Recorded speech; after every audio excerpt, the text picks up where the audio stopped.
भारत की महानता उन संतों के कारण है जो संप्रदायवाद से परे हमेशा कुंभ भाव में रहते हैं। उन संतों के जीवन से सभी संप्रदाय वाले और सामान्य जन आकर्षित रहे हैं और उनके दिशा निर्देश के अनुसार समय समय पर कुंभ में मिलते हैं। अपनी सांप्रदायिकता बरकरार रखते हैं परंतु फिर भी मिलते हैं। यह भारतीय संस्कृति और उन संतों की उपलब्धि है। धर्म को जीने वाले बहुत कम लोग होते हैं। धर्म की रक्षा करने वाले बड़े संप्रदाय, गुट और संघ होते हैं और इनका बड़प्पन इसी में है कि उन्होंने धर्म को जीने वालों को बड़ा माना, उनकी बात मानी और कुंभ में एक होने को स्वीकारा। कुंभ का आयोजन करने वाले को इसीलिए जनता से साधुवाद मिलता है। कुंभ की तरह सभी संप्रदाय वालों का मिलना अन्य देश, अन्य मजहब या अन्य संस्कृति के लिए संभव नहीं रहा है। सांप्रदायिक वैमनस्य के कारण सामान्य मिलन भी संभव नहीं रहा है। फिर कुंभ की तरह का मिलन तो कैसे हो सकता है? कुंभ में आने का अर्थ है दूसरे रास्तों का स्वागत। यह मानना और जानना कि दूसरे रास्ते भी अंतिम मिलन की ओर ही आते हैं, जहां हमारा संप्रदाय लेके जाता है। जब तक यह भावना नहीं है तब तक आप कुंभ में प्रवेश नहीं कर सकते। कई जगह वैमनस्यता इतनी अधिक है कि दूसरे मार्गों को बर्दाश्त यानी टॉलरेट करने की बात को सहिष्णुता माना जाता है, उत्तम माना जाता है।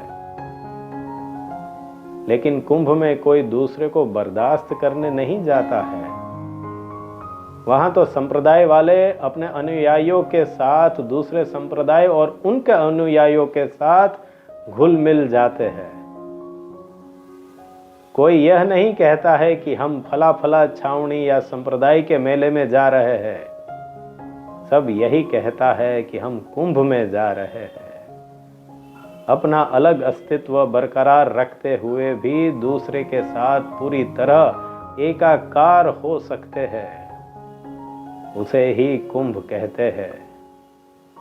दूसरे का मार्ग भी उसी अंतिम शिखर तक पहुंचाता है जहां मेरा मार्ग पहुंचाता है।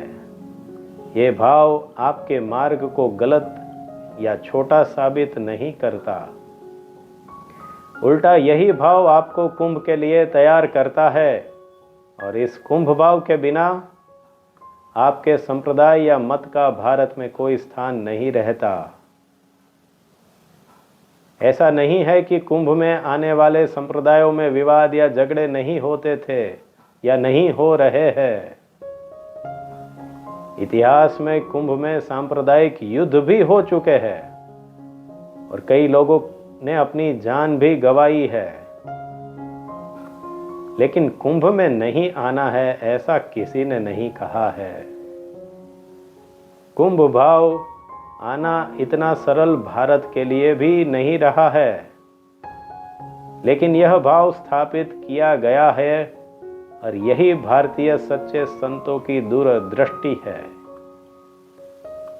दूसरे रिलीजियंस में एक ईश्वर को मानने के बावजूद थोड़े थोड़े से मतभेद के कारण एक दूसरे के संप्रदायों का बहिष्कार किया गया है। विरोध इतना कठोर होता है कि दो गुटों के नेता एक दूसरे का मुंह देखना नहीं चाहते। ईसाई मत में करीब 1000 साल पहले लैटिन पश्चिम और ग्रीक पूर्व के बीच जो खाई पैदा हुई वो आज तक नहीं भर पाई है। थोड़े वर्षों पहले उनके नेता पहली बार तो मिल सके। एक जगह आकर अपने भक्तों के साथ कुंभ भाव में रहना वो तो बहुत दूर की बात है। ऐसा ही दूसरे मजहबों में है।